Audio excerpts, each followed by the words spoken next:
D G I S P R کا کہنا ہے بھارتی فوج کے اعلیٰ افسر کا آزاد جموں کشمیر کے حوالے سے بیان غیر ذمہ دارانہ ہے۔ یہ بیان بھارتی فوج کی پروپیگنڈا سوچ کا مظہر ہے، ایسا کہنا ہے D G I S P R کا۔ آزاد کشمیر میں نام نہاد دہشت گرد کیمپس کا دعویٰ بے بنیاد ہے۔ D G I S P R نے بھارتی فوج کے اعلیٰ افسر کا آزاد جموں کشمیر کے حوالے سے بیان غیر ذمہ دارانہ قرار دے دیا ہے۔ محمد عمران ہمارے ساتھ موجود ہیں۔ جی عمران، بتائیے گا۔ جی بالکل، آزاد جموں کشمیر سے متعلق جو بیان آیا ہے بھارتی فوج کے اعلیٰ افسر کا، وہ بھارتی مسلح افواج کی پروپیگنڈا سوچ کا مظہر ہے، یہ کہنا ہے D G I S P R کا۔ انہوں نے کہا کہ آزاد کشمیر میں نام نہاد دہشت گردوں کے لانچنگ پیڈ کا دعویٰ بے بنیاد ہے۔ بھارتی فوج مقبوضہ کشمیر میں حق خود ارادیت کی جدوجہد کچلنے میں مصروف ہے۔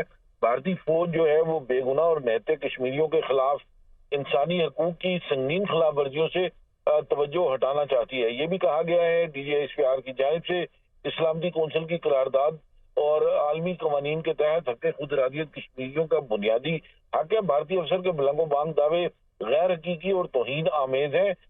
پاک فوج خطے میں امن و استحکام کے لیے پرعزم ہے۔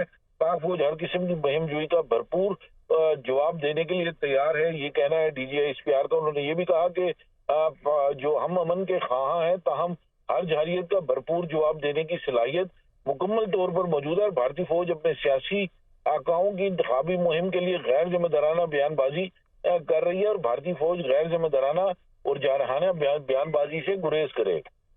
ٹھیک ہے، آپ نے اپڈیٹ کیا، آپ کا بہت شکریہ۔